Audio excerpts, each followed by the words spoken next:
Pronto, tá gravando, hein? Sejam bem-vindos a mais um Opencast Cooperate. Estamos aqui com o Carlos Lauf e Paulo Roberto Santana, que acabou de mandar um e-mail pra mim aqui, deixa eu ver. O que houve, Paulo? Ah, estou online, Estou então fala aí. online. O técnico já foi embora e estou online já. Beleza. Se apresenta aí, pô. Fala galera, boa noite. Rafael, obrigado. Lauf, obrigado por ter convidado para participar do Opencast. Eu acompanho o trabalho de vocês há muito tempo, né? A gente já vem desenvolvendo algumas atividades juntos aí. Prazer participar e que seja o primeiro de muitos. Boa noite, pessoal.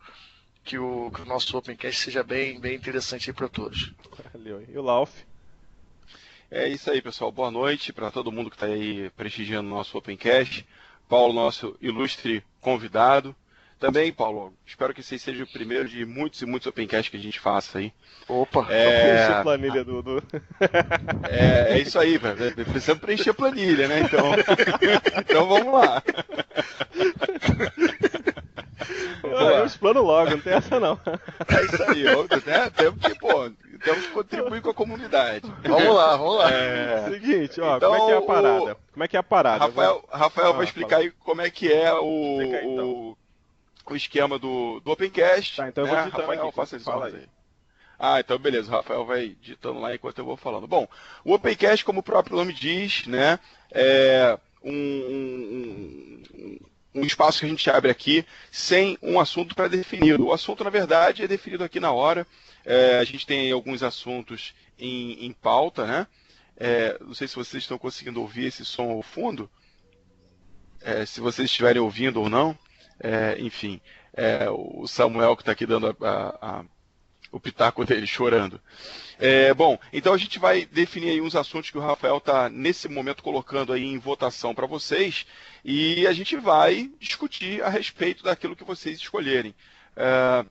O objetivo aí, também não é... Escreve aí, ó, pode escrever aí, pessoal, assim, escreve, ó, sobre isso, sobre aquilo, tal, eu vou colocando aqui os top 10. Mas assuntos de TI, tá, pessoal? Por favor, não venham falar aqui sobre como ficar rico, conselheiro sentimental. Esse blog dá dinheiro, né? Esse blog dá dinheiro. MVP tem salário, né, Paulo? Pô, tô sempre pensando no salário da gente. Tem várias teorias dessas aí. Entendeu? Então Vamos falar sobre tecnologia, sobre infraestrutura, sobre nuvem, aquilo que vocês têm dúvida, que vocês querem compartilhar com a gente, que vocês querem conhecer. Então, aí ó, falando os assuntos sobre cluster de Hyper-V, VPN matriz filial, também é interessante. RDS. O Fagner. Fagner, não vale não, hein, Fagner. RDS no Windows Server 2012 R2. Ele tá fazendo o trabalho dele, né? Consultoria de graça, né? Isso é fogo. Ele já perguntou isso hoje. Sempre tem um que vai nessa, cara. Que beleza. Sempre tem um com consultoria grátis. Ó, Hyper-V réplica. Bota mais dois aí pra votação ficar interessante, já que tem 26 cabeças. O VDI é um assunto interessante, cara. VDI. Que aí já tem um laboratório aqui pra montar. Então já puxa um pouquinho aí do assunto que o Wagner quer saber, que pelo menos parte do que o assunto do Wagner quer saber. O pessoal tem uma galera aí que não tá escutando muita coisa. Quem é? Lucas. O Marcel não tá conseguindo instalar o app do link aí. No Android. Do Android? No Android? Mas aí, pô. Tá de fora? Tá de fora, tá excluído digital. Tá fora do Opencast. Parar porque... beleza. Opencast não Open Source, né? A votação tá aberta aí, tá? Pô, Clutch Hyper-V, só o Rafa vai falar, Olavo. Vambora, tchau. Pois é, cara, tchau aí pra vocês, valeu. Valeu, galera. Pô, eu Valeu contar aí, aquela pessoal, teoria do pedir R$1 pra 1 milhão de pessoas, então não deixa pro Rafael. Não. Então, a gente vai fazer o seguinte aí. A pirâmide. Aquilo ali, cara, é coisa do Rafael. Sobre o melhor time do Brasil, Flamengo, só pode ser coisa do Porra, Rafael. que isso, cara? Não, cara, o pessoal colocou ali, ué. Eu só coloquei o que tava ali. Tu acha que eu vou fazer uma maldade dessa? Começa a falar de time, que daqui a pouco vai dar problema aí. Calma aí, ó. Eu vou botar aqui, eu vou botar aqui os resultados são visíveis pra todos. Aí todo mundo tá vendo. Vai começar a falar, Rafael, que time é teu? Aí, né, vai querer responder. Edita a pergunta, pá. Vambora, vamos votar. Vamos lá. Tá aí. Qual é o timer dessa votação aí? O que der na telha aí, O timer é quando o assunto que tiver ganhando foi aquele que Porra, anda logo antes que esse do melhor time aí aumente, cara. Não, cara. É porque foi o assunto que a gente preparou, entendeu? E o VDI bombou aí, ó. VDI. 3, Hyper-V réplica, Clutch. Pô, só assunto pra mim? Também vocês deixaram eu colocar só assunto pra mim, né? Tá bom? Qual assunto Rafael, olha você só. aí, ô Paulo? Rafael, eu preciso preencher a planilha, cara. Não Cara, preciso falar, entendeu? Cara, eu me preparei bastante pra gente falar sobre soluções open source, entendeu? Sacanagem, né? Tá, né? Sacanagem, tô brincando. Não, já que você se preparou bem pra falar de VDI, pode ir tranquilo, não tem problema algum. Pessoal, só uma pergunta aí. Alguém vai ao FISLI? A que a gente falou de open source aí. Pô. O Fórum Internacional de Software Livre, que vai começar quarta-feira no Rio Grande do Sul, Porto Alegre. Foi antecipado, é sempre em julho, né? Junho, julho, né? Às vezes é junho, julho, mas por causa da Copa, né? Eles deram antecipado. Verdade. Né, pra poder... A famigerada Copa do Mundo. Exatamente, pra poder... Alguém vai? Ninguém Cara, vai, não? eu não conheço ninguém que conseguiu ingresso. Tu conhece alguém? O quê? Pro FISLI? Não, Cara, pra Copa. Pra Copa, tudo bem. Então você conheceu, porque meu pai tem credencial. Pô, maneiro. É só Não, pagando mas agora. tem credencial. Eu digo, E trabalha. alguém que entrou no sorteio lá e tal, e foi sorteado realmente. Eu não conheço, cara. Todo mundo que eu conheço entrou lá no sorteio, não foi sorteado e tá fora. Ainda tem uma venda presencial aí, vamos ver se vai rolar. Mas enfim. Vamos lá, a virtualização. O VDI tá bombando aí. Tá, então faz o seguinte. Vou falar um pouco aqui de VDI, e vou demonstrar. Então você, Lauf, pega. São 1, 2, 3, 4, 5, 6. Tu tem como escrever aí no papel, Paulo, 3 temas pra você e o Lauf escreve 3 temas pra ele, pros próximos. Beleza? Pros próximos? Beleza. Aí quando eu vou botar a próxima votação de 6, aí vocês colocam você coloca os seus 3 e o Lauf coloca os 3 dele. Tá. Beleza. Beleza? Então vou lá. Então vou fechar a votação aqui. Fechar a votação, encerrado, e vou botar a minha tela. O Fábio Júnior na área aí. É claro, tá sempre aí, né? Fábio Júnior? Fábio Júnior, Tá sempre, cara. Desde o primeiro curso, sei lá. Eu acho que desde o primeiro curso, né? É isso aí. Então vamos lá. 10 minutos, 15 minutos de VDI. Deixa eu ver se eu tenho tudo pronto aqui. Tenho até uma telinha aqui, ó. Esse aqui eu deixei na bucha já. Deixei na boa. Bom, eu sinto que tem marmelada nessa votação aí. Bom, alguém conhece algo? Não conhece nada? Alguém conhece alguma coisa? Vamos pelo basicão, Rafael. O que é o VDI? Nada. Vamos beleza, pelo basicão. Então. Não, então beleza. Não, porque eu posso, se o pessoal já tiver ouvido falar e nunca implementou, eu posso fazer uma implementação rápida, quick, entendeu? Que aí o pessoal já vê. Ou a gente vai desde o início. Mas pode ser desde o início. No problem. Então, vamos lá. Peguei isso aqui, ó. Para ficar mais didático, eu vou abrir meu quadro. Vulgo Paint. Vai desenhar um Pato Donald. Só por causa disso eu não vou desenhar. Só por causa que eu me desdenhando meu Pato Donald, eu não vou desenhar porcaria de Pato Donald nenhum. Ainda bem. Vai ficar todo mundo sem Pato Donald. Pronto. Aqui, bom, virtualização de desktops, VDI. Tá. VDI. O que é isso? Bom, muitos de vocês devem estar acostumados a trabalhar com remote desktop, certo? Que é o que você tem? Você tem o servidor, bota o servidor lá, ok? E as estações, os thin clients, se conectam neste servidor. Então vamos botar lá isso aqui, botar um desktop tradicional aqui. Isso aqui é um thin clientzinho, tá? Primeiro que é um thin client, um desktop tradicional, se conecta no servidor e recebe uma sessão de remote desktop, vulgo TS, né? Que esse nome nunca vai sumir, né? Nunca vai morrer. Nunca vai morrer. Ok. Bom, só que isso apresenta algumas dificuldades que foram gravemente ressaltadas aí durante os anos que a gente tentou usar TS. Alguns cenários não é possível. O que você tem no cenário de TS normal? É uma seção de servidor, tá? A parte gráfica, vou botar aqui gráficos. Não é a mesma experiência, tá? Vou botar um menuzinho assim. Não é a mesma experiência. Eu vou botar um xzinho, senão vai ser tracinho. Não é a mesma experiência que o usuário tem no Windows 8, tá? E a personalização... Tinha que ter escrito uma palavra menor, né? Personalização. Durante o curso eu sempre faço isso. Eu boto uma palavra gigante. Tem a chance, né, de você usar o texto e escrever, né? É que eu tô com tablet, aí é mais rápido. Tá?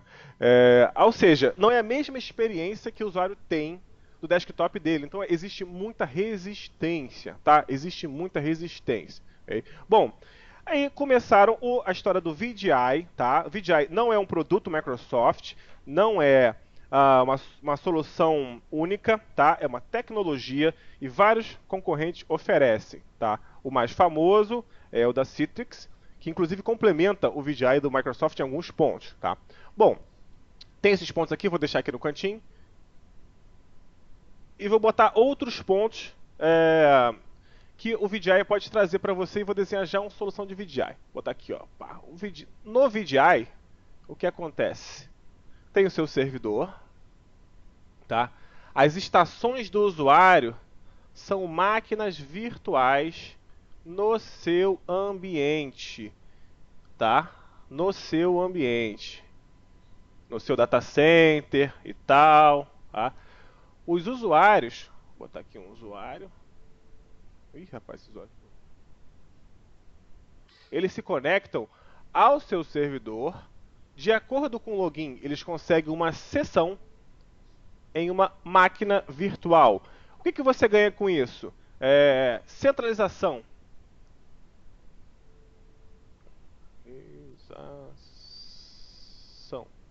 Centralização. Todos os desktops estão no mesmo local. Você vai abrir o seu Hyper-V, o seu cluster, e vai ver todos os desktops, todos os usuários. Você ganha em manutenção muito mais fácil,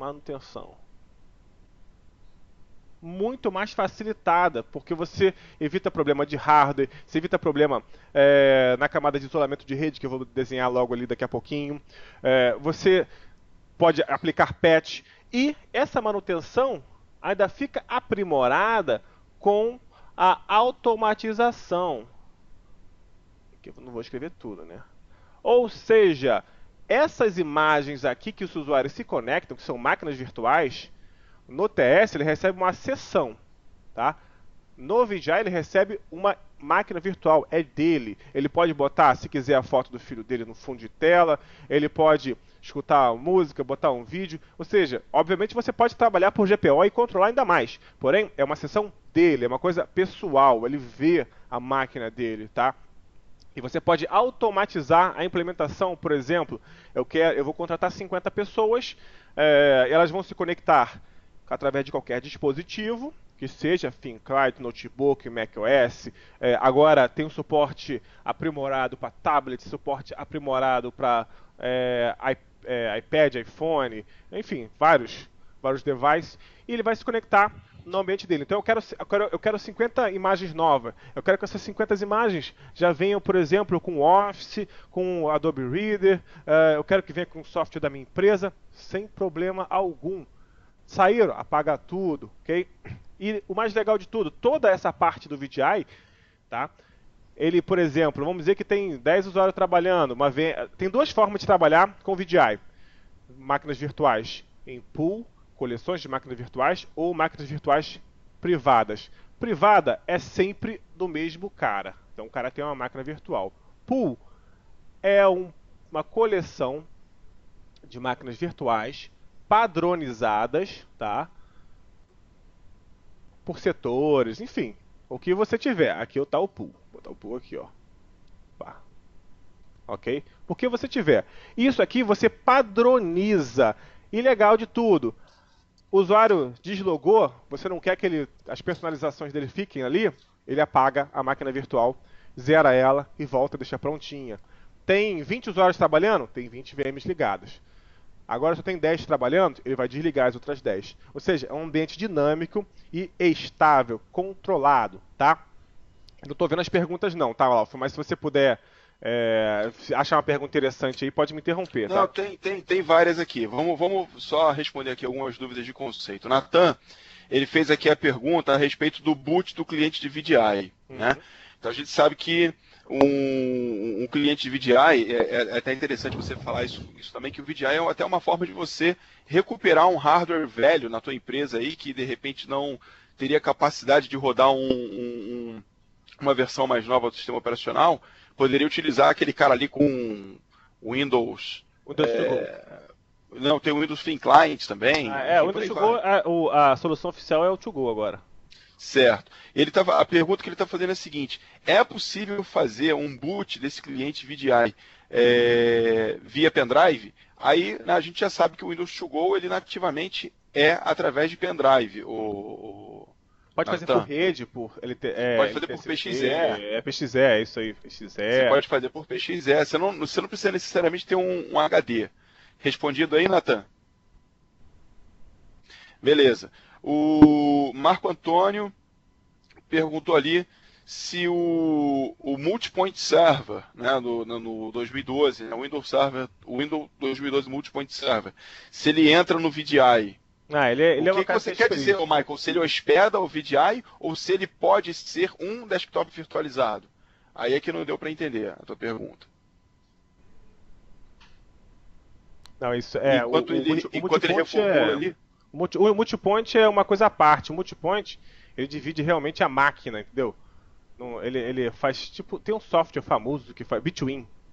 Uhum. Paulo conhece Between, né? Falando das antigas. Ele divide os recursos, né? Tu conhece, não conhece? Começar a falar de coisa antiga. Conheço? Começar a falar de coisa antiga, eles vão rir. Marcel Laiano, a pergunta dele é se ele precisa ter uma VM para cada usuário. Né? Ele diz que, no caso dele, os usuários trabalham com AutoCAD, com Photoshop, e se o ambiente de VDI pode ser recomendado para esse cenário. Sim, o que acontece? Posso responder uma perguntinha? Pode, vai lá, vou desenhando aí. Legal, é que eu tô acompanhando também aqui. O Ramon, perdão, ele perguntou qual o tipo de cenário ideal para utilizar o VDI e o custo de implementação. Eu vou falar um pouquinho de uma experiência que eu já tive em um cliente, uma empresa que eu presto serviço, uma empresa de engenharia. Então, eles tinham um cenário com 5 desktops bem defasados, tá? E não tinham a figura de um servidor. Após algumas visitas e tal, enfim, aquela coisa de conhecer o ambiente, enfim, propor melhorias, né? Rapidamente consegui identificar que uma máquina lá era o famoso desk server, né, que a gente conhece, com a tampa aberta do lado, aquele gabinete amarelo e tal, enfim, que roda tudo ali, que se queimar a empresa fecha as portas e vai embora, né? Então, enfim, cenário proposto. Um servidor, né, de uma qualidade boa, de um fabricante, enfim, de qualidade reconhecida, e 5 thin clients, porque já eram máquinas defasadas, eles já estavam acostumados com um desempenho, digamos, sofrível, não tinham necessidade de ter um desktop hiperpotente, né, devido à simplicidade da atividade que eles desenvolviam, que é basicamente utilizar um sistema corporativo lá deles e tal, da empresa de engenharia, né, e uma solução com um custo bem baixo, né, com relação a você comprar, de repente, 5 desktops. O servidor, obviamente, tem que ser, digamos assim, mais robusto, tem que ser dimensionado. Tudo que o Rafael está falando aí, não adianta você querer implementar sem o devido dimensionamento. Né? Você não pode fazer isso de forma assim aleatória. Então você tem que estudar o ambiente. Quando ele é maior, a coisa complica, porque aí o custo, às vezes, pelo menos agora, se vocês dois tiverem... vocês estão atuando bastante com consultoria, vocês podem falar, mas pelo menos há um ano e meio, 2 anos atrás, um ambiente assim com 2.000 desktops ainda não valia a pena você implementar um VDI, porque para você implementar um VDI você tem que ter uma infra grande por trás. O Rafael já comentou bem, são máquinas virtuais que rodam em um servidor hypervisor, então esse servidor tem que ser bem robusto, tem que ser dimensionado, né, porque às vezes você a experiência do usuário vai ficar pior se você colocar um VDI no Thin Client, um servidor que vai estar uma carroça lá, com várias sessões de máquinas virtuais abertas lá, devido ao mau dimensionamento. Então, assim, o custo vai depender. Cada cenário... É uma solução econômica, né? Não é uma solução mais econômica. Sim, mas para pequenas empresas, hein, Rafael? Acho que vocês podem até falar mais sobre isso. Eu acho uma boa, né? Eu acho bem interessante, devido até a questão de licenciamento mesmo do Windows Server hoje em dia, né? Você compra, você tem 5 licenças de VMs, enfim, assim por diante. O preço do Thin Client, alguns ainda são bem caros, né? Mas tem alguns já tem uns que são sofríveis, né? Que a gente não precisa nem comentar aqui, mas tem alguns que já consegue comprar um custo razoável, mais barato que um desktop, que você consegue até implementar uma solução mais interessante, porque você controla mais, né? Como você falou, para pequena e média empresa, acaba valendo a pena, porque realmente você vai botar 2 servidorzinhos e vai fazer. Vai ficar simples, até 15, Sim, 20 sim. VDI. Você vai gastar o Windows 8.1, no caso que é a última versão que você compra, né? Sim. E você vai gastar o VDI Steel, que é a licença, que $33. É muito barato. Você tem que ser o Software Assurance e tal, mas assim, é muito barato, realmente, para pequena empresa. Para um cenário um pouquinho maior, a economia, não existe economia direta, tá? Porque se você comparar com comprar máquina, não vai. Agora, o cenário que eu coloquei no quadro é um cenário que, para mim, foi um dos mais fortes para a implementação de VDI. Que esse BYOD aí, que está escrito, BYOD, Bring Your Own Device. Ou seja, é uma tendência, né? Você está vendo aí, é uma tendência das pessoas trazerem os próprios dispositivos para trabalharem, tá? Eu peguei uma empresa grande, mundial, que não tinha nenhum computador da empresa. Tinha um workstation de um designer que trabalhava com 3D, mas ela não tinha nenhum desktop da empresa. O que acontece? O cara vir com a máquina dele plugar na tua rede e você não poder controlar a máquina dele porque é dele, é muito complicado. Precisa abrir um sistema, né? Imagina. Qual foi a solução? VDI. O que acontece? Tá vendo ali? Eu desenhei a maçãzinha, um Androidzinho e um XP. Eles não estão no mesmo barramento da sua rede, eles estão protegidos através de firewall, eles estão filtrados, eles só conectam até o seu VDI. E quem tem acesso à tua rede interna liberada é a seção do VDI, ou seja, existe um isolamento da rede. Ele pode vir com um notebook todo quebrado, fazendo scanner na rede e tudo, tá? Que ele vai logar por RDP no VDI e ponto final. O VDI tem acesso à rede, acabou. VDI mais BYOD, Bring Your Own Device, eu acho sensacional e foi o que eu coloquei, tá? Para finalizar rapidinho, tá acabando meu tempo, já vou passar para outro. Não vou finalizar a gente tem mais umas questões para tratar ainda aí, Rafael. Mas eu vou instalar aqui para dar tempo. Não, vai instalando aí, só enquanto você bota para instalar, só para a gente conceituar aqui. Tem uma pergunta aqui interessante que é o seguinte: o Felipe Freitas, ele levantou aqui um cenário onde você pode precisar de um certificado A3, ou seja, aquele certificado que você tem que inserir em um leitor, e obviamente você precisaria que esse leitor tivesse conectado fisicamente à máquina. Como é que ficaria nesse tipo de caso, onde eu tenho que ter um USB conectado à máquina? Sim. Se dá para virtualizar isso já hoje em dia? Se o cliente RDP... perdão, vai lá. E se outros cenários que exijam um hard lock, por exemplo, né, para poder rodar o software, se isso já é plausível já nesse cenário de VDI. Tá, então, bom, se for no lado do cliente, se o cliente precisar espetar o certificado dele, tá, ele tem que ter a última versão do RDP. Se não me engano, está na 7, acho que já está na 8. Já está na 8, 7.5 para 8. Não lembro qual é a última versão agora. Tem que estar na última versão. O que eu chamo de última versão? O cliente que ele se conecta tem que ser o Windows 8.1 ou tem que ser um Thin Client com a última versão do RDP que vem no Windows Server 2012 R2. Aí a gente já exclui de cara o R-Desktop que vem no Linux, porque ele não é atualizado com tanta frequência, então você não consegue, tá? Tem que estar usando a última versão. A última versão você consegue botar fone de ouvido, pendrive, câmera, enfim, não tem problema algum. Você vai bugar, o que você botar no USB vai ser redirecionado, tá? Funciona na boa. Agora, se o certificado for para entrar no servidor, tá? De alguma forma, aí você vai ter que usar software no servidor, por exemplo, ou para várias VMs, você vai ter que usar software de redirecionamento, tá? Para USB. Existem vários. Tá? E geralmente você vai ter que acabar recorrendo para algum software de redirecionamento de USB. Tá? Existe peça, tá? Existe peça. As peças são switch USB com saída de rede, que você redireciona, tá? E existe o RDP. Aí, via PXE, o que acontece? A maioria do PXE, a maioria usa Linux, né? E Linux não está atualizado com o Remote Desktop, não vai funcionar. Tá? Se você usa o Windows To Go e dá boot pelo USB, funciona. Beleza? Tá. Só para dar uma geral aqui, o A1 beleza. O A1 é um arquivo na boa. Só para dar uma geral aqui, a instalação rápida dele, se você quiser testar, você vai instalação de serviço de trabalho remota, tá? Existe um menu aqui de início rápido, tá? Início rápido. Esse início rápido, aqui ó, a implantação da área de trabalho virtual baseada em computador.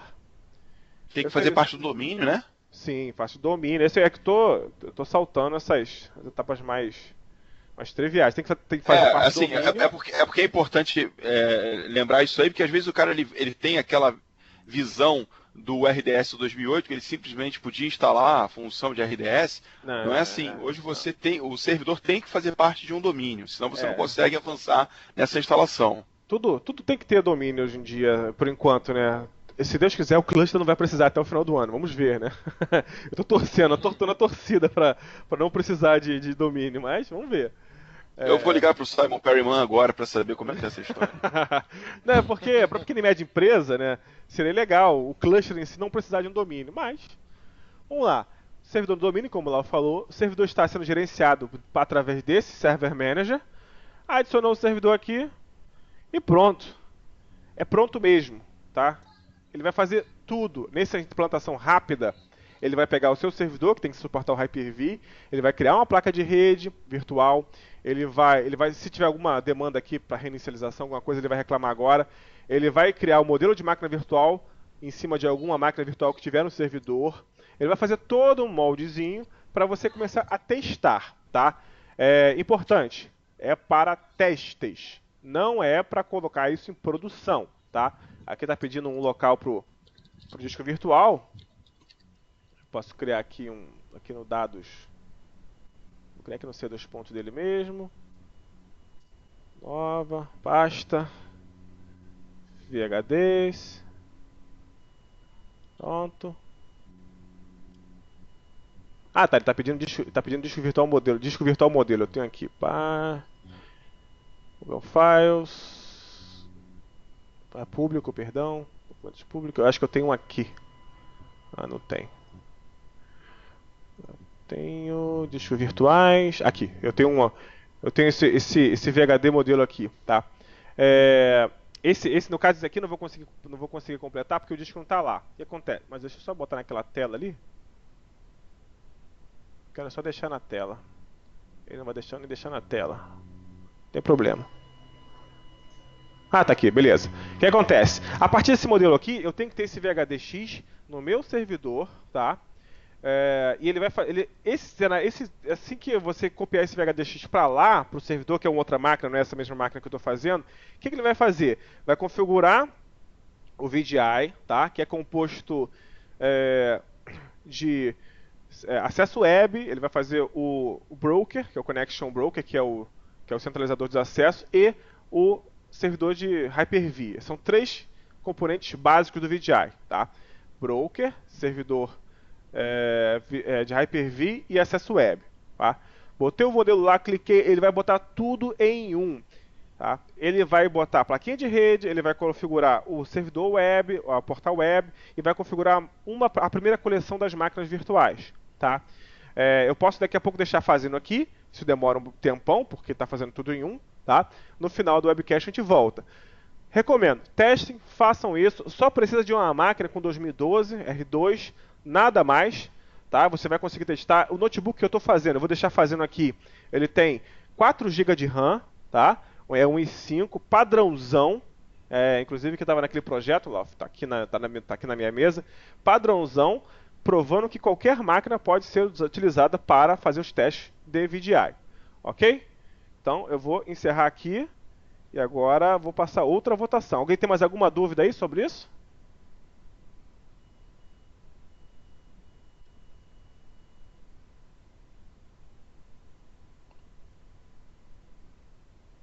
Não? Não tem mais dúvidas?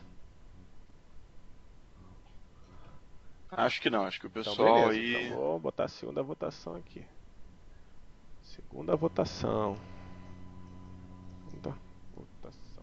Eu vou terminar aqui enquanto alguém está apresentando. Eu vou copiar a ISO aqui pro. A ISO não, o VHD para outra máquina. Eu vou deixar terminando aqui no final para a gente dar uma olhada. Que demora uns 20 E aí, minutos. Paulo? Paulo, quais são os seus temas aí, Paulo? Eu vou colocar aqui. Bom, Três. acho interessante a gente falar um pouquinho de AD, Ah. de preparação de migração para o AD 2012. Na verdade, muitos dos conceitos valem para migração para qualquer AD, mas como o 2012 é o mais novo, vamos focar nele, né? Isso inclui verificações que devem ser feitas, preparações, enfim, comandos utilizados e assim por diante. Acho que isso é um tema legal, até porque o AD é a base de tudo isso que a gente fala ao longo dessas nossas. Ele tá seriamente forçando o pessoal a votar no AD. Você percebeu, né, Lauf? Não, eu acho que a Aquela opção coisa- dele.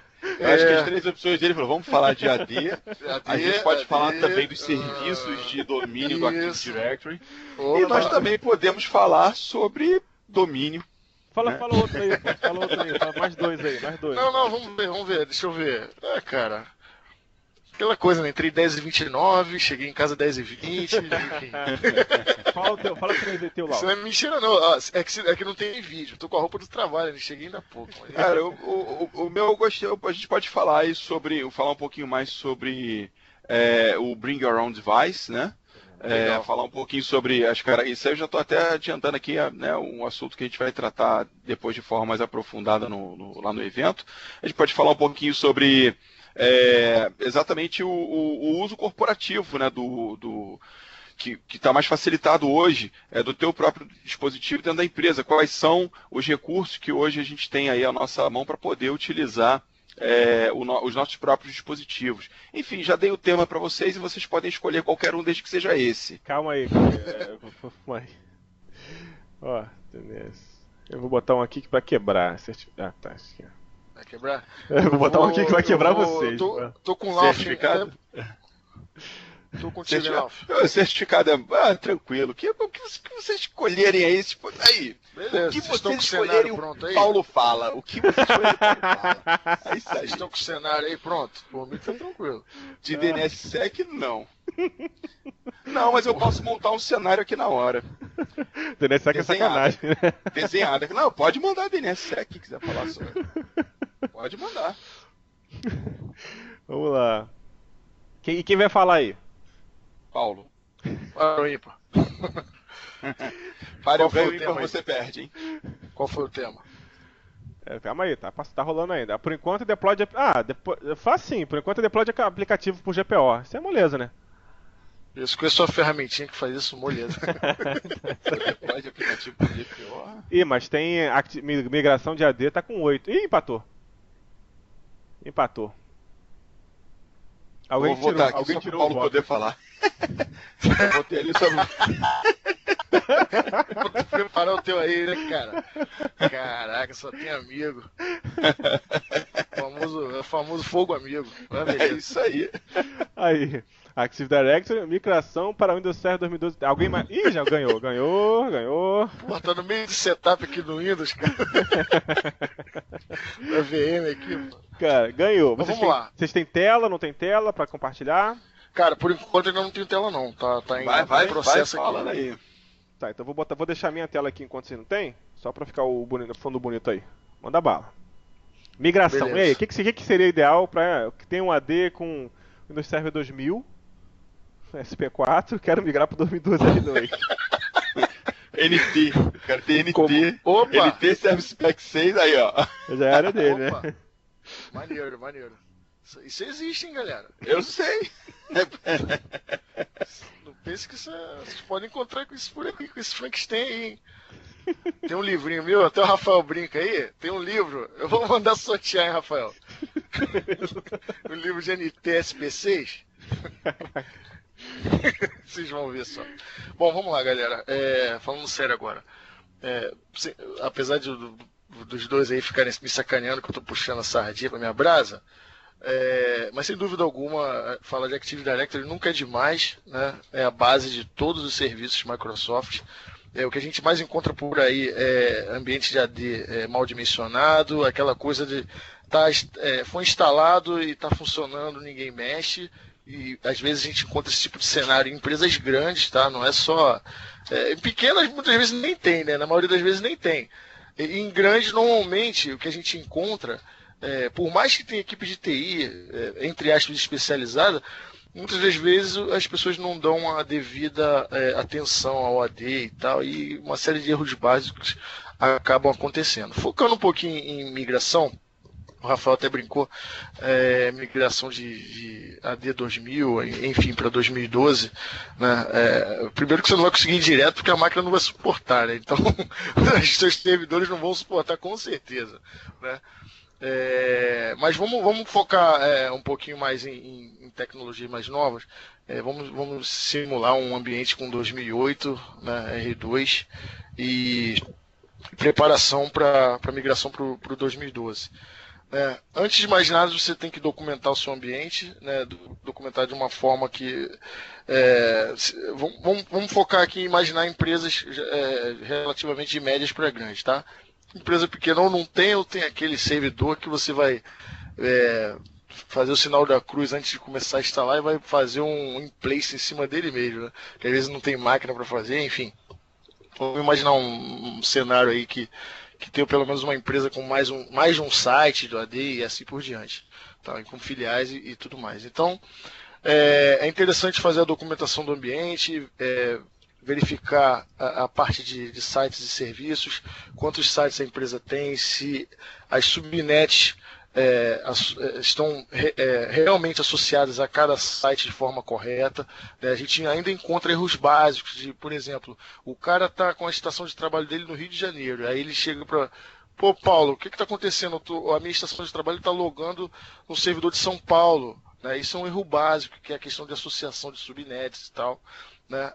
O tempo é curto, não dá para a gente aprofundar muito. Tem outras questões de jogo, a questão de custo de site, que você consegue configurar e tudo mais. Mas, basicamente, essa questão de login em outro site, falta de associação de subnet. Às vezes a equipe de rede cria uma subnet nova e não passa para a equipe de infra de servidores para cadastrar essa subnet e associar ao site lógico correto, né, a localidade correta. Outra coisa importante, documentar quais são os servidores que fazem o papel de servidor, né? Deixa eu ver se eu consigo compartilhar aqui a tela com vocês. Acho que só dá um minutinho. Então, Peraí. na máquinazinha ali. Peraí que minha conexão caiu aqui do DC, só um minutinho. É importante porque às vezes você vai de repente desativar um domain controller que ocupa um papel importante, e aí você vai ter um trabalho a mais de ter que recuperar essa função do servidor. Existe técnicas para isso, né? Mas dá um trabalho a mais e pode ter uma série de incidentes relacionados que vai te causar uma série de transtornos, né? Só um minutinho que eu vou tentar compartilhar minha tela aqui. 92. Eu já tive Outra que migrar coisa... que você está compartilhando aí, já tive que migrar um servidor, um domínio de 2000, sério mesmo, que não tinha sufixo. Era o nome da empresa só, ponto nada. Antigamente podia, né? Podia. Não tinha. Só o nome NetBeans, né? Só o nome do NetBeans, pronto. Não tinha nome DNS, não usava DNS. Pronto. Eu acho que o Lauf foi lá junto comigo, né, Lauf? Tu que foi lá fazer essa parada, né? Do que você tá falando aí, cara? Daquele domínio, lembra aquele cliente que tinha... O domínio não tinha sufixo? Ah, sim, lembra. Aí você renomeia o domínio, né? Teve que renomear domínio antes. O procedimento não deu certo no 2000, pra depois começar a atualizar o esquema e tal. Isso aí. Fez todo o processo de renomear antes, mas ficou legal, ficou direitinho. Funcionou bem. Pessoal, outra coisa muito importante e que muitas das vezes até as pessoas que prestam consultoria, de empresas até relativamente grandes, a gente acompanha isso daí, erro básico, chega no cliente, e aí faz toda a programação, para o planejamento para a migração do AD e tal, e esquece de verificar quais aplicações e ou serviços utilizam do AD para realizar a autenticação. Hoje é mais do que comum, toda empresa hoje tem o SharePoint como intranet, por exemplo, ou como um site corporativo, uma aplicação até mesmo legada, né?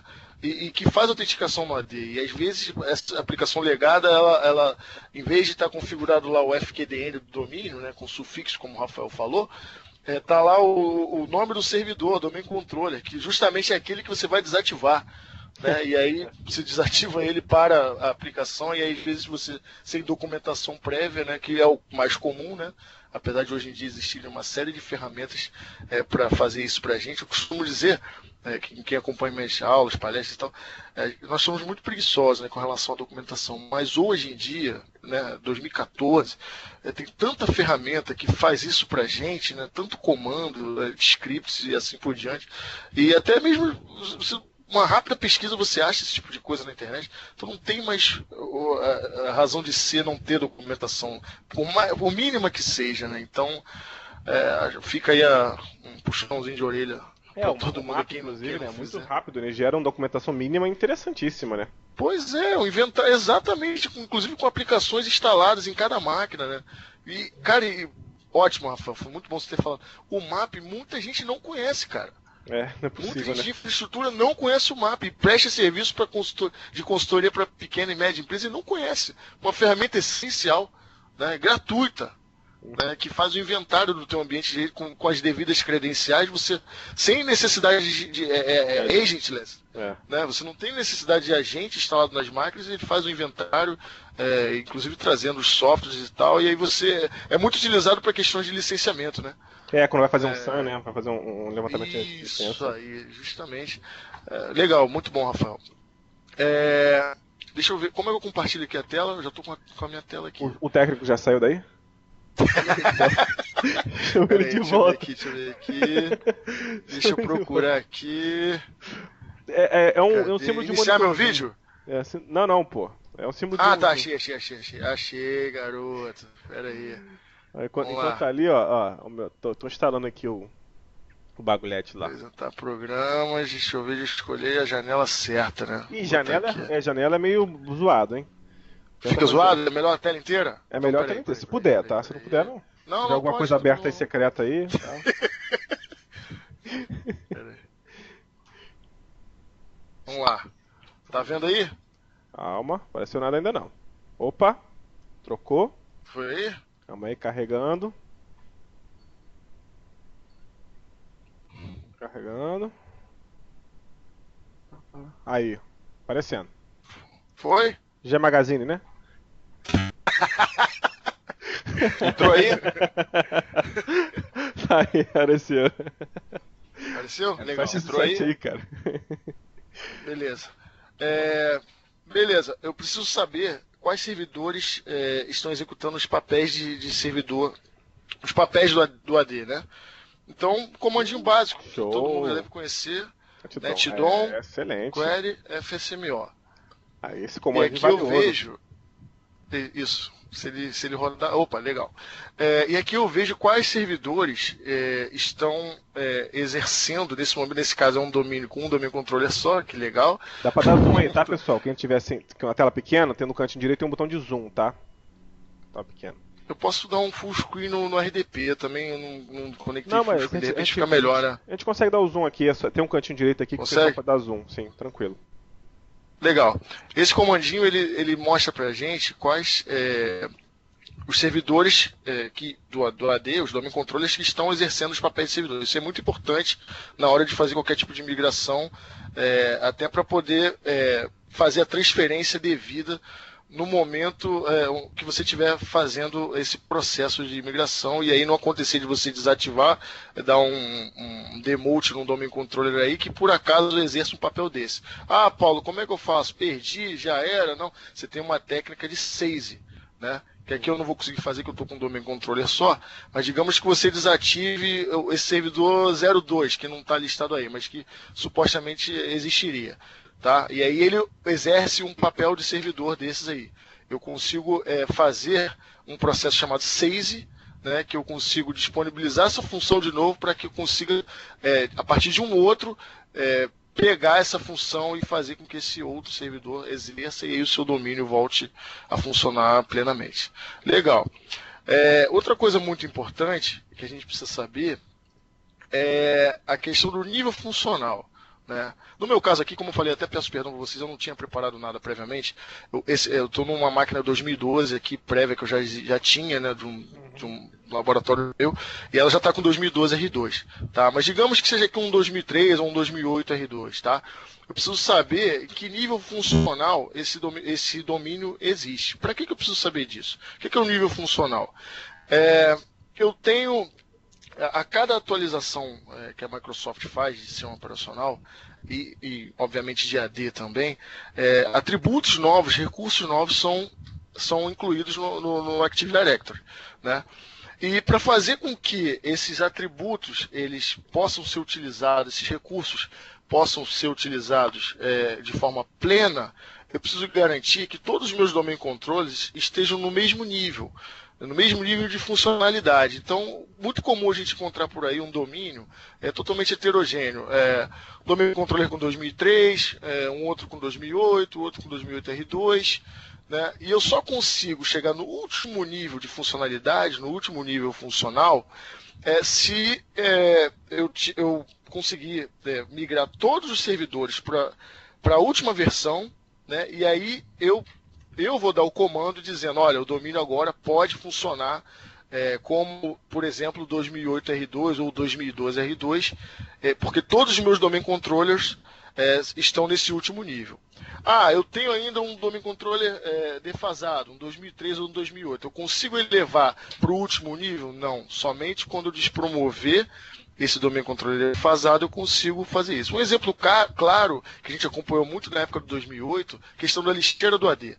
Então o pessoal tinha lá aquele AD antigo, do 2000, 2003, aí pum, meteu um domain controller de 2008. Vou utilizar a lixeira do AD. Nem pensar, não tem como. Você tinha que antes fazer a despromoção desses servidores legados, né? Instalar ou manter só um, ou enfim, mas não é a melhor prática, mas instalar novos servidores com 2008 R2, né? E elevar o nível funcional. E como é que eu faço isso? Né? No meu caso aqui, repito, já está feito, porque é um 2012 R2. Ferramenta aqui é Active Directory Users and Computers, né? Tem aqui Base Domain Functional Level, tá? Você tem os níveis funcionais de floresta e de domínio, tá? Deixa eu até abrir outra console também, para não perdermos o fio da meada. Pera aí. Domains and Trust.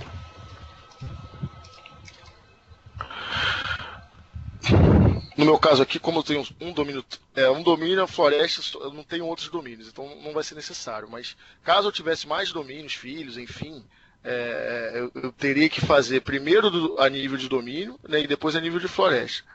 Tá? Raise Domain Function Level. E aqui estaria habilitado uma opção, uma combo box aqui, que eu mudaria, né, para o último nível que o meu domínio estivesse preparado. Tá?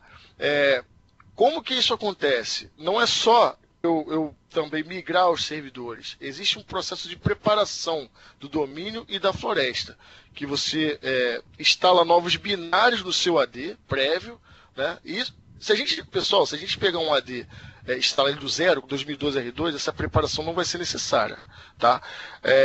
Mas caso eu já tenha um AD prévio com 2003, 2008, enfim, 2008 R2, preciso fazer uma preparação desse domínio, dessa floresta, para receber domain controllers mais novos. Então eu faço essa preparação, e após fazer essa preparação é habilitada aqui uma box aqui, em que eu defino qual o nível funcional que esse domínio vai funcionar. E aí eu posso utilizar as funcionalidades, enfim, novas que porventura a Microsoft possam ter apresentado. Um adendo aí, Paulo. Hoje em dia, com o 2012, essa preparação ela já faz parte do processo. Né? Então, sim, assim como no Correio no Exchange 2013. Isso. Então hoje quando você roda lá quer dizer, não tem mais lá o DC Pro. Antigamente era o AD Prep, né? Isso, você tinha o AD Prep. Hoje ele já identifica que ele precisa fazer essa mudança no esquema, né? Tanto rodar lá o AD Prep, GPO Prep, né? Todos aqueles comandos que a gente utilizava, ele já faz isso durante o processo de promoção desse novo controlador de domínio. Já está automatizado também. Facilitou muito. Mas é importante a gente comentar do AD Prep, porque com certeza o pessoal vai fazer processo de migração de domínios 2003, 2008, enfim, e aí vão acabar tendo que utilizar, né? Em algum momento, de repente, 2000, né? Aí de 2003 para 2008 você tem que utilizar, não tem jeito. Pois é, então acaba que faz parte do nosso cotidiano. Né? É importante fazer essa verificação de quais aplicações fazem autenticação. Ah, Paulo, não tem documentação de nada. Tenta levantar pelo menos quais aplicações existem, né? E aí tenta fazer uma filtragem, uma entrevista com as pessoas, enfim. Se não, cara, tem casos também que é o seguinte, migra e vê o que vai parar para depois acertar. Acontece isso aí. Também vamos falar do mundo real, né, pessoal? Não existe também, né? Vocês sabem que esse tipo de coisa acontece. Caraca.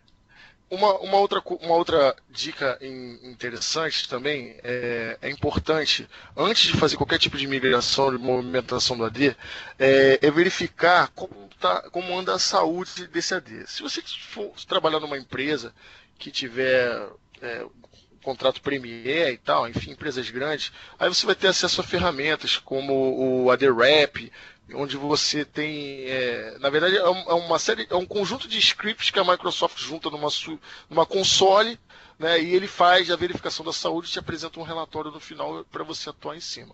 Todos esses scripts comandos estão disponíveis para utilização, só que eles são agrupados de uma forma mais fácil até para acertos em determinadas coisas que possam, porventura, estar erradas. Mas, principalmente, muito importante, antes de qualquer coisa, verificar a questão da replicação do AD. E para fazer esse tipo de verificação, você vai utilizar um comandinho que todo mundo já deve ter escutado falar, que é o chamado repadmin, que, sem dúvida alguma, é o melhor ou pior amigo do administrador de redes, né, que trabalha com AD.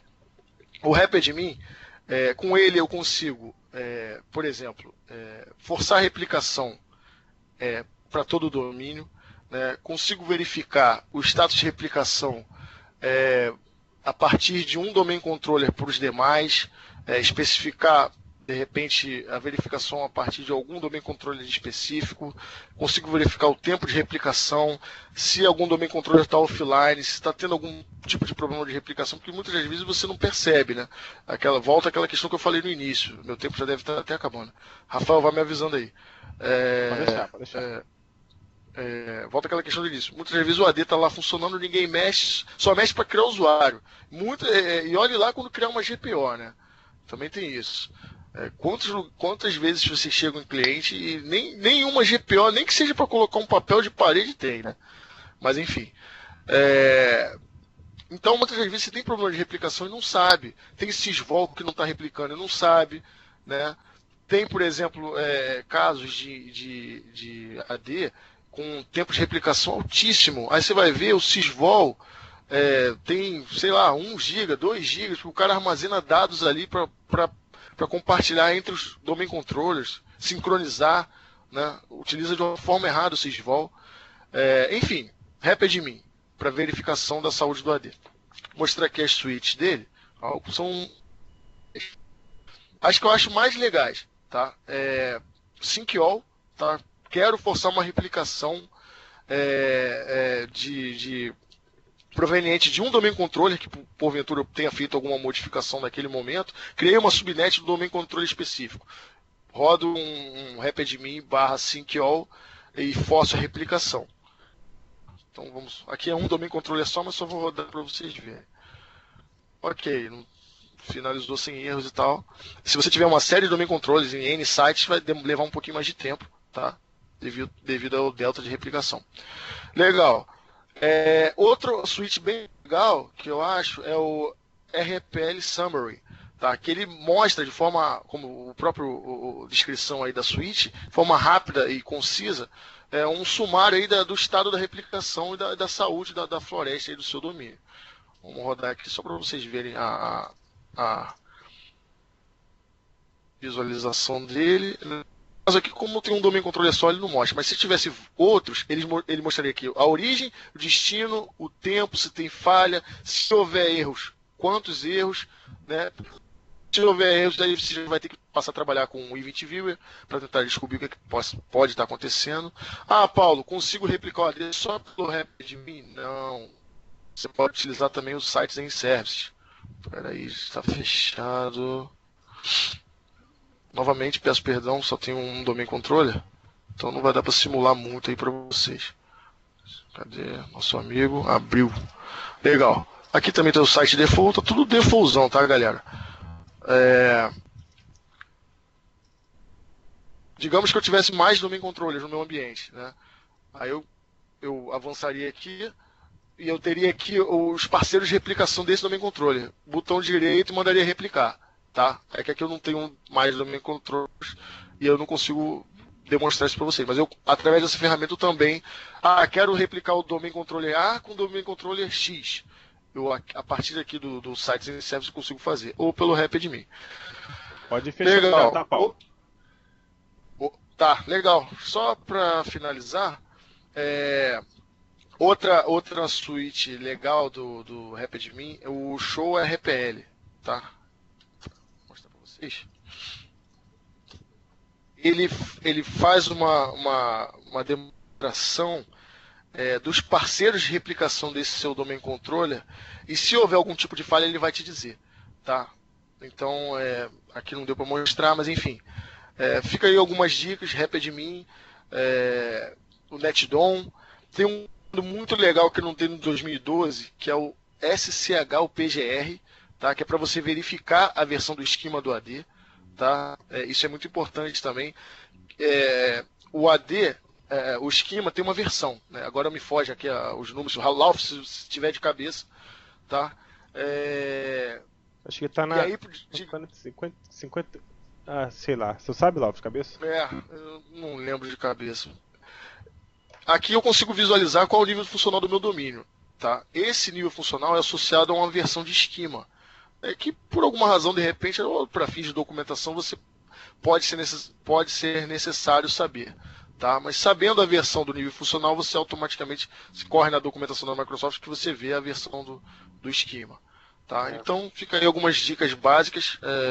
Vamos partir para o Lauf agora, que meu tempo já encerrou. Vamos lá. Beleza. Eu lembrava de cabeça, era do 2008 R2, que era 47. Do 69. 69? Sugestivo, né?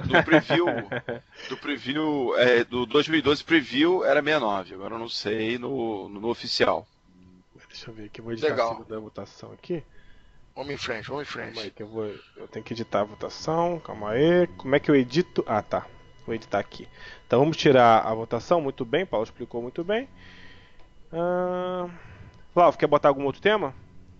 Não, o pessoal tinha levantado ali um tema interessante, que era até DNSSEC. Se o pessoal quiser falar ali, continuar no DNSSEC, quiser falar sobre BIOD, enfim. Vou abrir a votação aí. Aberta a votação. Tem aquela, não vote nessa. Quero ver quem vai ganhar. DFS não entrou, Hélio. Felizmente não entrou. Tem mais um tópico só, que é o Lauf. Depois tem uma conversa geral aí da gente. Vamos ver quem vai ganhar aí. DNSSEC, certificados. BIOD. Vamos votar no BIOD, a gente pode votar também. Cara, pode votar lá, ó. Pode votar lá no DNSSEC lá, tranquilo. Porque o DNSSEC tem como fazer uma demonstração rápida. O BIOD não tem nada pronto, então. BIOD vai ser só falácia. Exatamente, vai ser só exercício de fé.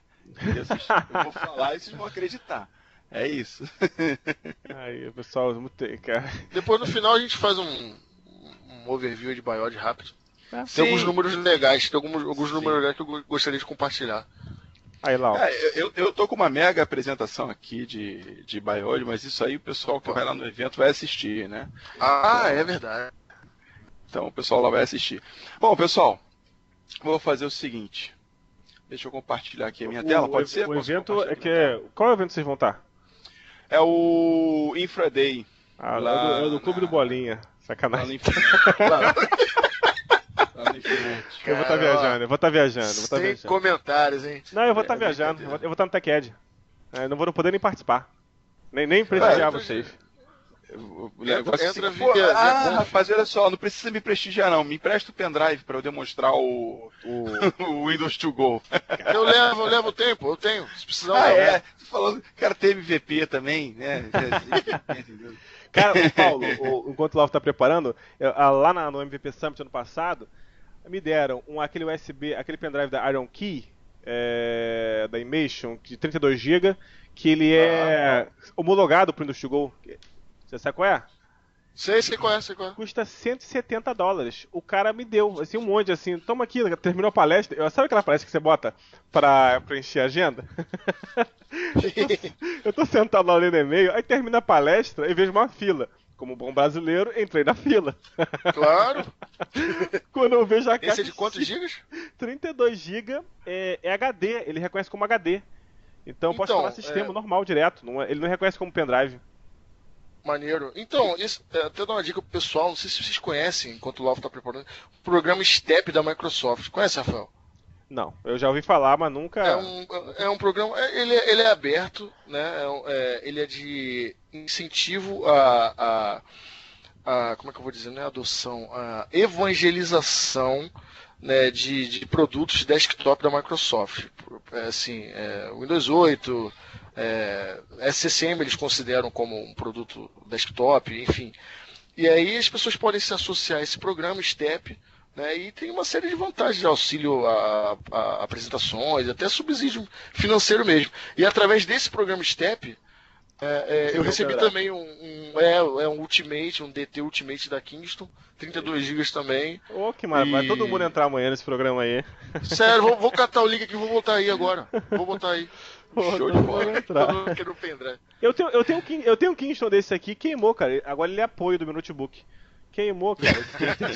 Exatamente isso aí, 32 GB, o que desliza, né? Branco e cinza. Que ele puxa isso assim. Aí, cara. Eu tenho esse aqui. Agora é apoio do notebook, pifou. Tanto que eu formatei ele. Ó, o Nathan falando ali, ó. Kingston Lifetime. É garantia Lifetime? Pessoal, vocês estão vendo a minha tela aí? Tá, pode ir lá, vai lá contigo agora então, vai lá. Beleza, pessoal. Só antes de você, até para adoçar o pessoal, tô colocando o link aí para adoção esse programa STEP, tá? Lá no final do... Todo mundo vai correr, vai bombardear. Vai ganhar um pendrive. Aqui, ó. No final do link, vocês abram aí, vocês vão ver lá, wants to become a STEP member? E-mail é us. Pronto, aí tem lá um e-mail lá, só mandar lá e... Mas não diz que eu indiquei não, hein? Vou falar, ó. Paulo told me... Mr. Paulo... Mr. Paulo Santana. Aí pronto, já botei até a página, a frase final lá. Não, vai chegar igual aquele nosso técnico, o Lauf. O cara vai botar assim, vai mandar um e-mail pro cara, pendrive USB. Pendrive USB. Pendrive USB Paulo. A gente tem uns técnicos interessantes, cara. Teve um que me pediu o CD do Windows Azure pra instalar no computador dele. Porra, essa foi sensacional. Falei, sensacional. Muito bom. Falei, eu vou te dar o CD do Windows Azure pra instalar no seu computador. Esse aí tá igual um usuário que guardava os arquivos na lixeira. Pois é. Bom, senhores, vamos lá. O tema escolhido por vocês foi DNSSEC, né? Então, primeiro eu quero mostrar para vocês por que a gente precisa do DNSSEC, né? Explicar o que é o DNSSEC. O DNSSEC nada mais é do que extensões de segurança que foram desenvolvidas para tornar o processo de consulta, né, e resolução de nome mais seguro, tá? Então eu montei aqui um vídeo onde a gente tem um cenário muito comum, onde a gente tem aqui um servidor um servidor DNS autoritativo para uma zona XPTO e qualquer.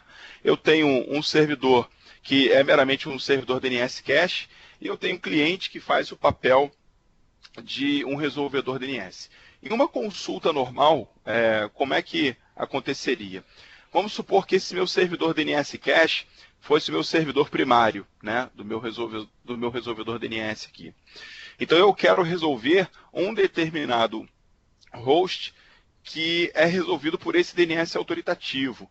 O DNS autoritativo, pessoal, para a gente dar uma relembrada aí, é aquele servidor DNS que detém o registro. Então, quando você resolve qualquer nome, um www.xpto.com, algum servidor tem um registro lá, escrito lá XPTO dentro da zona, escrito www dentro da zona xpto.com.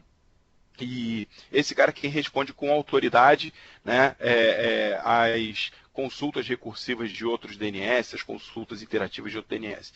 Enfim, então, vamos supor que eu tenha aqui um determinado site hospedado, esse DNS autoritativo, ele resolva o nome para esse site, né, e um cara mal intencionado, ele vai tentar envenenar o cache de alguém. Aconteceu esses dias aí com uma empresa aí conhecida, não sei se vocês ficaram sabendo, depois eu até falo aqui desse caso.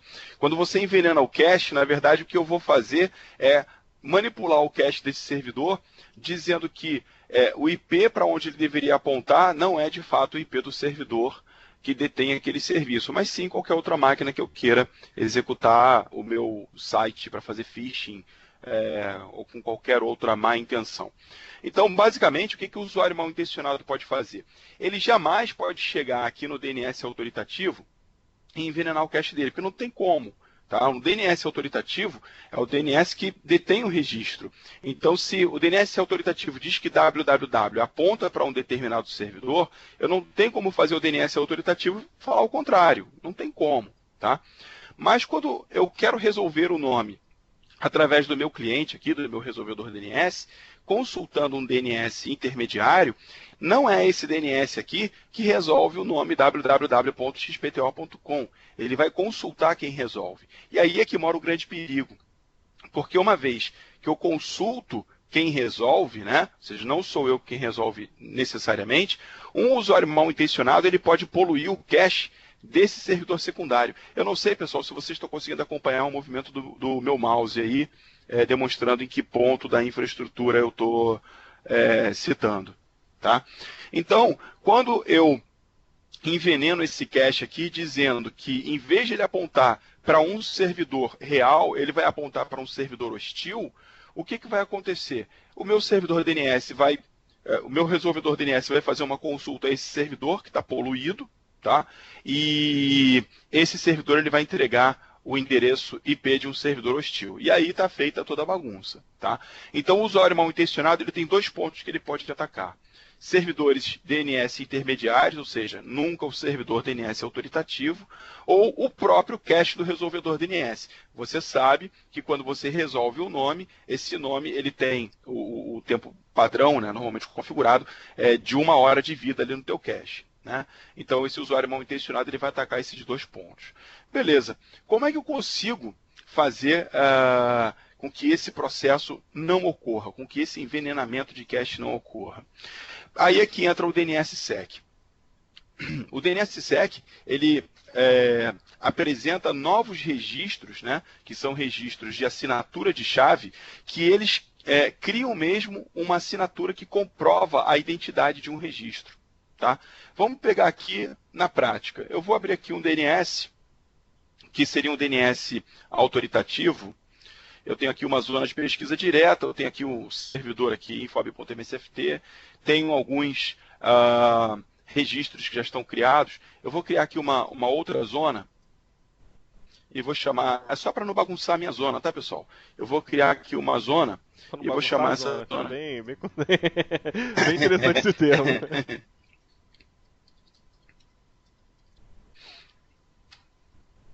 Eu vou criar aqui uma outra zoninha, que é a zona uma zoninha sec em fob.msft, você vai reparar que essa zona ela continua sendo hospedada aqui no meu servidor. Vou criar um registro com o nome aqui www, apontando para ele mesmo. Enfim, isso aqui é só para demonstrar, tá, pessoal? Criei aqui um registro.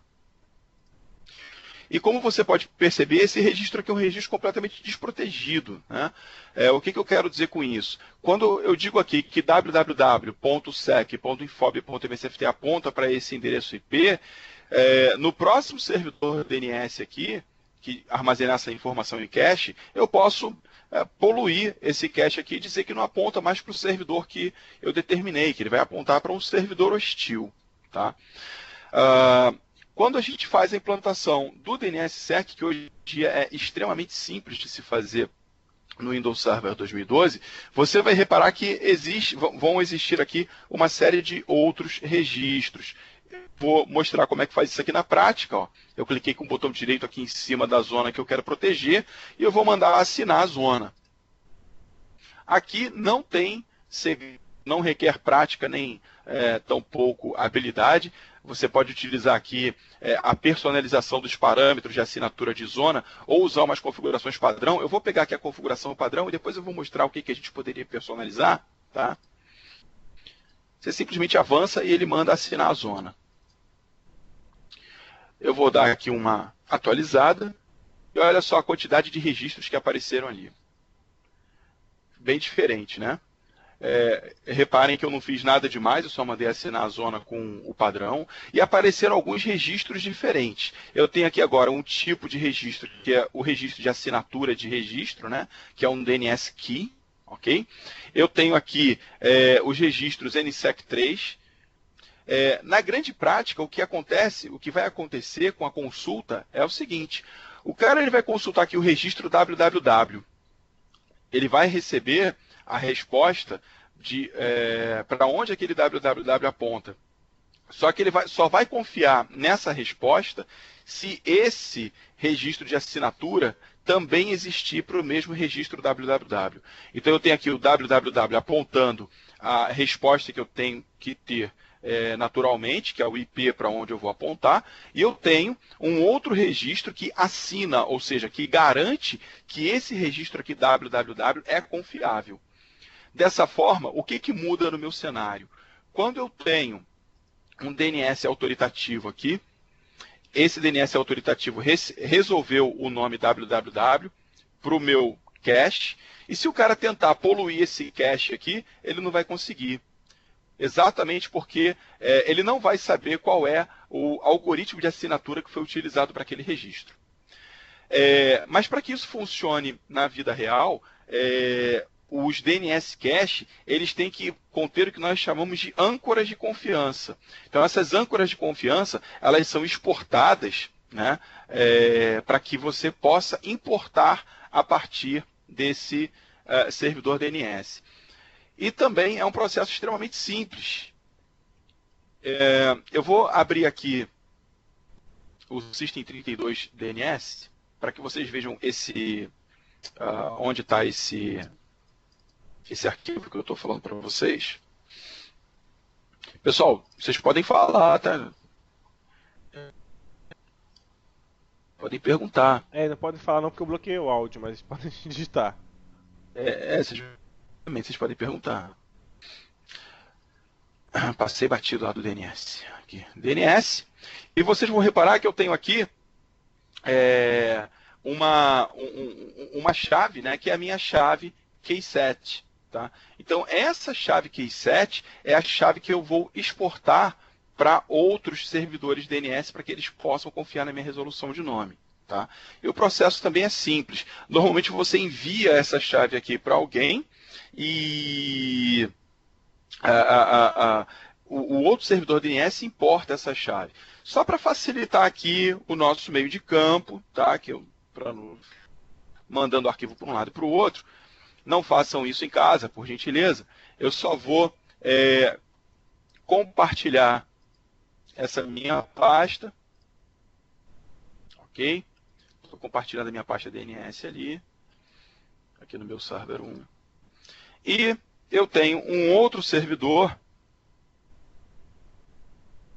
esse é um servidor que você vê que ele não tem zona nenhuma, ele é um servidor somente cache, seria aquele meu segundo servidor de nome, né? E eu tenho aqui os meus pontos de confiança, tá?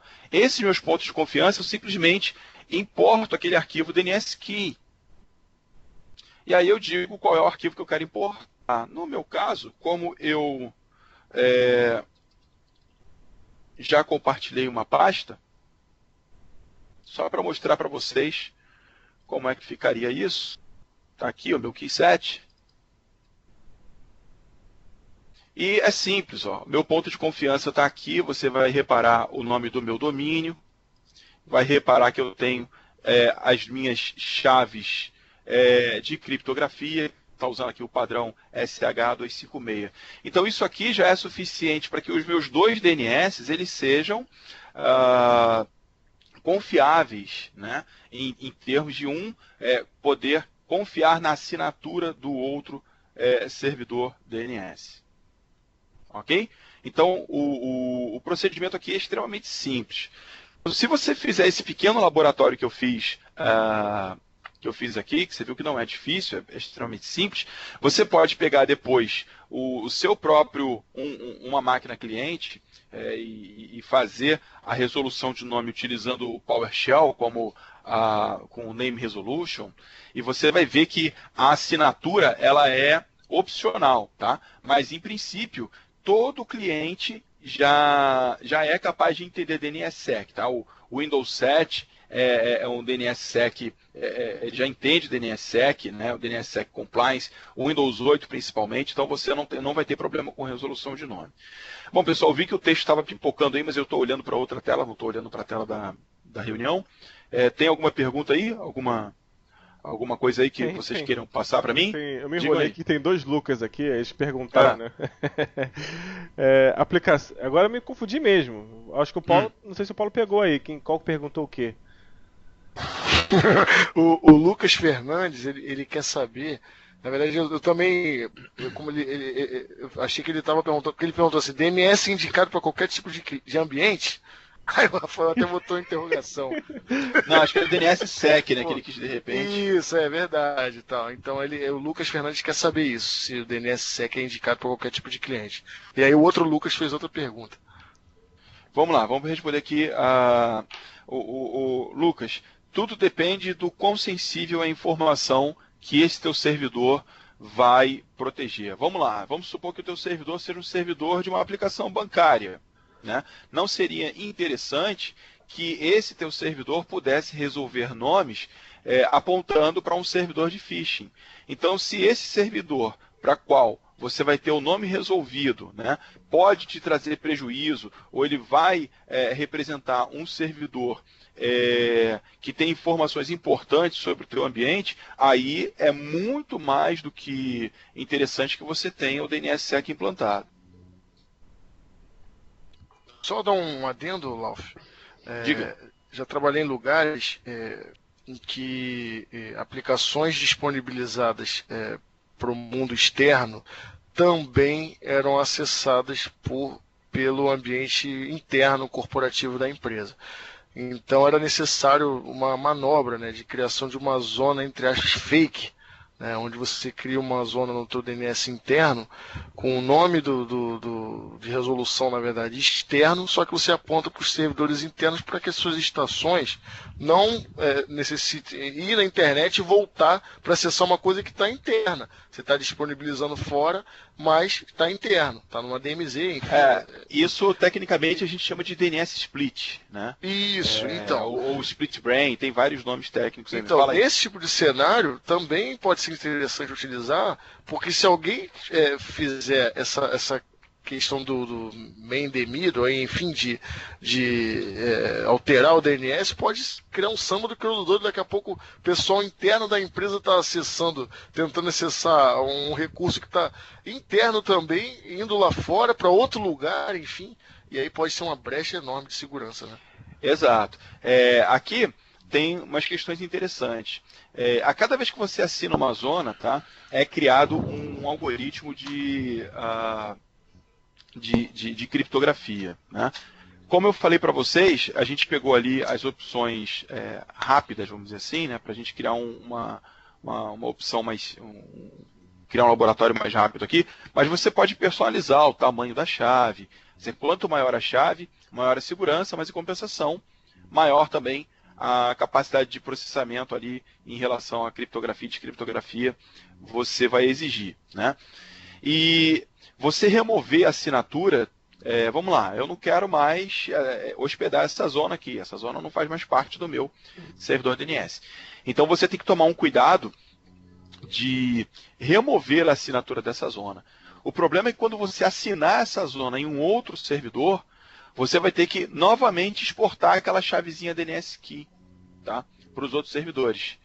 Que aquela chave lá, vocês estão lembrados aí que eu acabei de fazer, essa chave aqui que eu acabei de importar, né, a âncora de confiança, ela só serve a partir dessa assinatura aqui.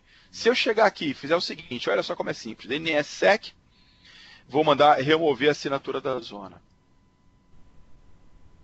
Já removi, vou dar aqui um F5, acabaram todos aqueles montes de registros que tinham aqui, porém esse tipo de chave aqui não vale mais, tá?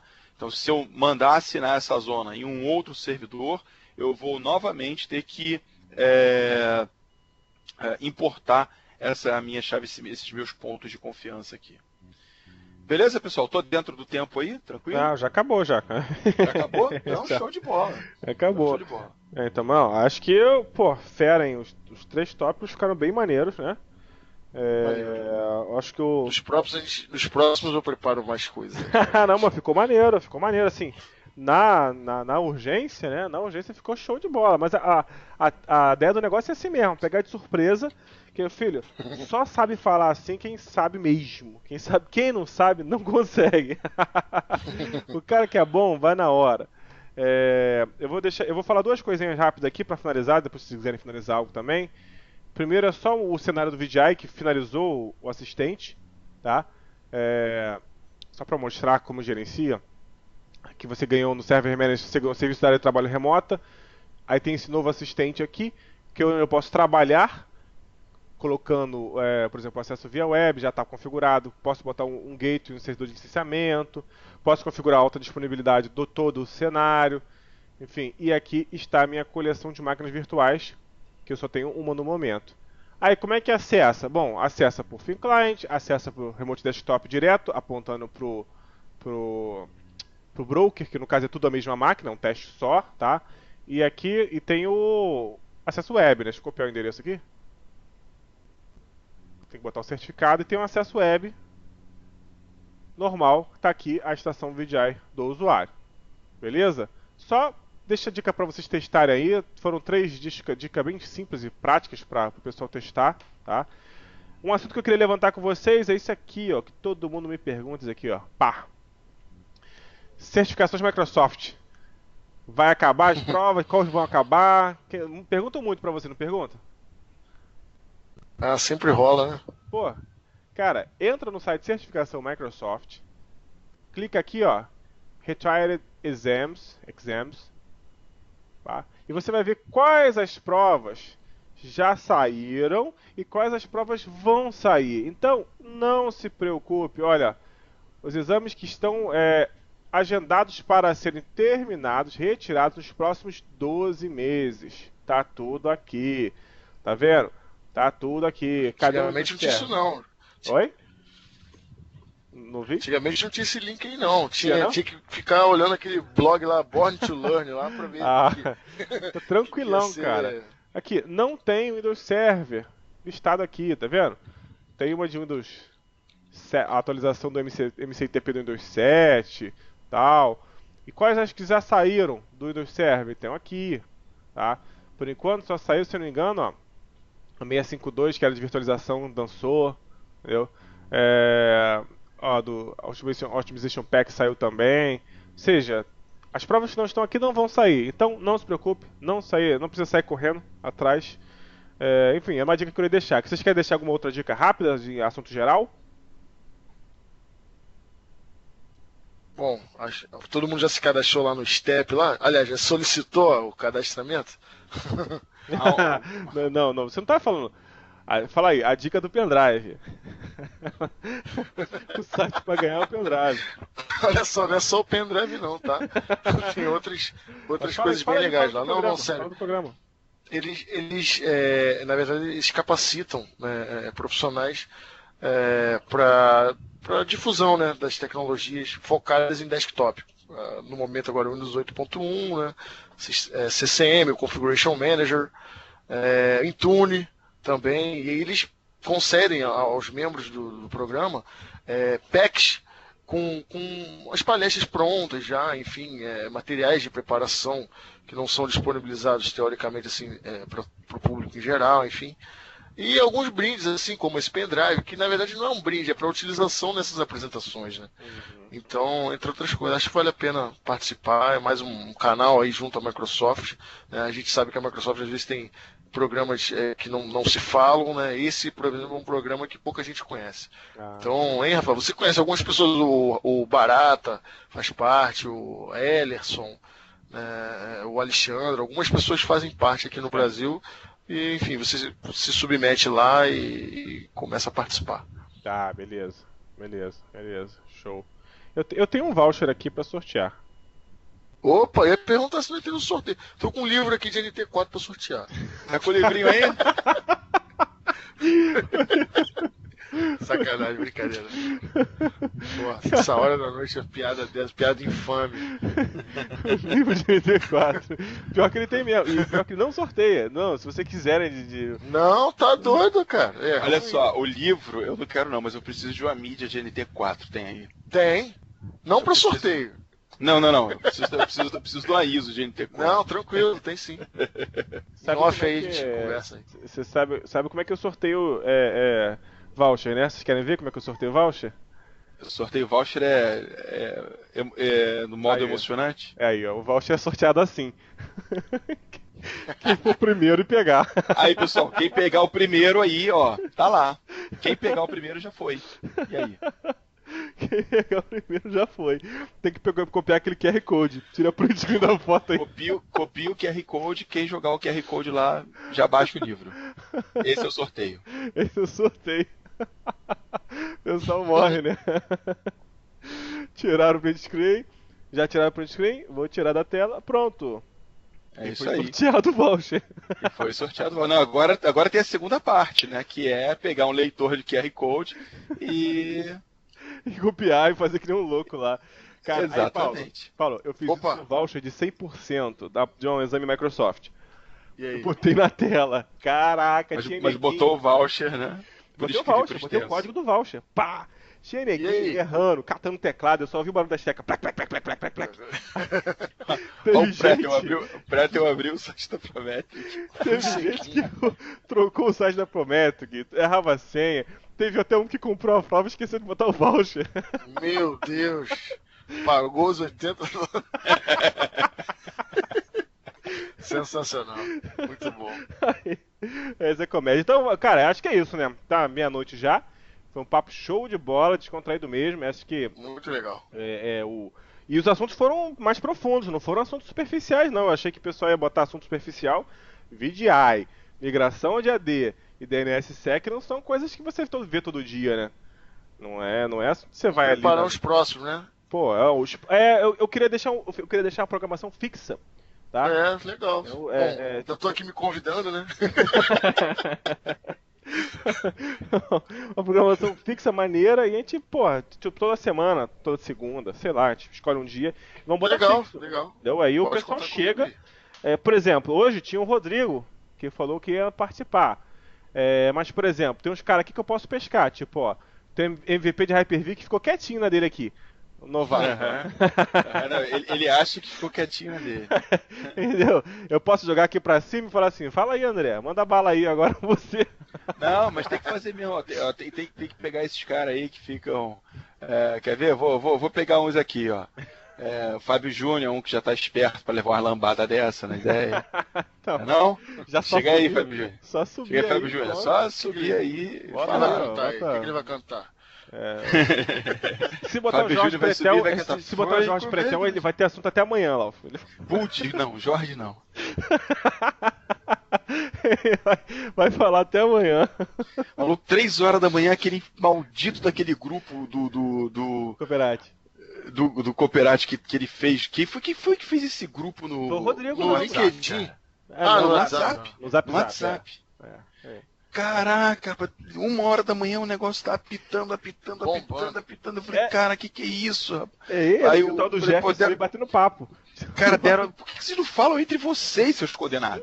A gente não precisa participar do papo de vocês, não. Pô, cara, parece 2 macacos com a metralhadora na mão, cara. Pô, não, isso quando o Pretel fala sozinho, né? Que com ele você não tem diálogo, você tem um monólogo coletivo. Ele fala do que ele quer e não escuta o que você fala. É igual aquela pessoa que conta a piada e ela mesmo ri da piada, né? Todo mundo... Não, dá pra silenciar, tem como silenciar o WhatsApp, eu silencio, pronto, ele fala lá. Mas eu não lembro aqui, tem que ter como silenciar o grupo, mas faz um vídeo disso aí, ô Pretel, pô. Tem dúvida aí, ó, se tiver dúvida, vambora, pessoal, que eu vou terminar já, hein. O Paulo tem que fazer a janta lá. Tem dúvida ainda? Tem que fazer a janta. Pô, eu ainda tenho que tirar as panelas da geladeira, velho. Pô. Se tiver dúvida, coloca logo aí, cara. Eu quero colocar fixo sim. Semana que vem, eu não vou estar por aí. Faltou uma pergunta aí, ó. Mas... De certificação. MCTS para Windows 7 pelos próximos 12 meses, eu não sei, cara, mas... Tá lá naquele site, é só dar uma bisoiada lá, cara. Tem que dar uma olhada lá no... Escreve assim no Bing, ó. Microsoft. Escreve isso aí. Provavelmente sim, né? Mas é bom conferir lá. Escreve isso aí no Bing, Microsoft Certification, tá? Semana que vem, o que eu quero fazer? Para dar até um descanso pro pessoal, feito Microsoft, Linux, tem o Wagner, tem o Rodrigo, e tem um monte de gente agora de dev, tem um site, Cooperate Dev, não sei se vocês viram. Não sei se tu viu isso, Lauf. Sim, já vi, o Cooperate Dev. É pra dev, é outro mundo. Então, eu vou pegar e fazer um... Esse é pros zumbis. Isso aí, é outro mundo. Então, vamos botar um Opencast dos devs, Opencast Open Source, Opencast Microsoft, infraestrutura em geral, e a gente fica alternando, entendeu? Deixa uma semana, deixa fixo. Seria então um Opencast, o do Open Source? Opencast. Aí bota tipo, a gente fica alternando. Bota um de nuvem. Vou fazer na sexta-noite é zoeira, hein? Não, segunda. Bota um de nuvem não, que... ele tá falando ali, ó, fazer sexta-noite. Sexta-noite, pô, é covardia, né, cara? Não, aí a gente bota... Ele quer fazer um empty cast, na verdade, né? Pô, o que tu acha lá? Ó, Microsoft, Cloud, Open Source, e tinha mais um? Se vocês quiserem falar sobre, até a gente falou um pouquinho não, o Rafael falou bastante sobre VDI com Citrix e tal. Maneiro. Vamos aí também. Então isso é muito maneiro. Não só VDI, como virtualização de aplicação também, enfim. Pô, com Citrix é show, né, cara? Caraca, fica maneiro. E quando você soma, eu não sei se ainda dá pra fazer somando. Antigamente você podia botar somar o Zen Desktop com o VDI do Windows Server 2008 R2. Não sei se dá pra fazer ainda. Então a gente pode preparar esse lab aí. Pô, maneiríssimo. Beleza. Aí a gente faz aquela votação, né? Tipo, força todo mundo a votar nisso. Isso. Porque isso aqui tem a demo. Isso aqui é votação. Isso aqui é votação estilo... Um dia inteiro preparando um lab, chegando na votação, perde, imagina. Porra, cara. Tinha aquela coisa, vocês podem escolher qualquer assunto desde que tenha sido aquele laboratório que eu fiz. Porra, meu Deus. O VGI tava pronto aqui também, eu confesso que tava pronto, mas aí... Não, meu eu tive que fazer aqui na hora. Não, eu boto... Cara, até às 10h27 eu não tava nem na sala aí conectado. Olha só, a prova tá aqui... tava aqui resolvendo aqui o problema da minha máquina aqui, pô. A prova aqui, ó, tá... do meu script, que as VMs foram criadas nesse instante, ó. Deixa aparecer aí. Mostrar o script. Pô, mandaram um Vivo Delphi. Vivo Delphi ali no... Não, tá aqui, ó. Vivo o quê? O resultado do meu script aqui, ó. Vivo Delphi? Mandaram um Vivo Delphi ali nas mensagens ali. Cara, eu acho que esse cara não tá perdido só no webcast, não. Ele tá perdido no tempo, né? Sei lá, veio um cara temporal aí Porra, Cara, vivo Delphi tem que trabalhar na Zajon, cara. Na Zajon é o único lugar que ainda tem Delphi. Pô, esses Lá daí- eles usam Borland Pascal aí nesse momento. esse pessoal de Delphi, cluster em NT, cara, não sei de onde sai, cara. É verdade. O Lauf mandou Ó. bem. O Delphi lá é só pra fazer as telas. Pois é. O Preto tá falando que tem uma vaga em uma TV grande, uma TV de 51 polegadas que tem lá. Aí tem a... Só tem doido. Cadê? Olha o scriptzinho do Alf aí, tudo bobo aí. Todo bobo. Não, esse não é script não, esse aqui é o resultado do script. Ele monta a máquina virtual, já dá nome, já dá IP, já faz tudo sozinho, boladão. Isso aqui é a prova de que ele foi rodado agora, tá aqui, ó. Criação das maquininhas. É, que todo bobo, todo bobo. Eu tenho um script desse aí também. Olha só, Você fez. mas esse aqui, ó, olha só. Eu vou trazer. Deixa eu trazer a tela do Hyper-V, só pra vocês verem, né? Bacaninha que fica. As maquininhas que eu tava usando são essas aqui. Deixa eu desligar aqui na marra. Valeu, maquininhas. pessoal saindo. Nostalgia pessoal. geral aí. O Fagner mandou aí, ó. Na Alterdata também tem muito Delphi. Sensacional, muito bom. Maneiro. Ó, então vou terminar a gravação aqui, que a gente vai bater papo, pro pessoal que tá saindo não perder muita coisa.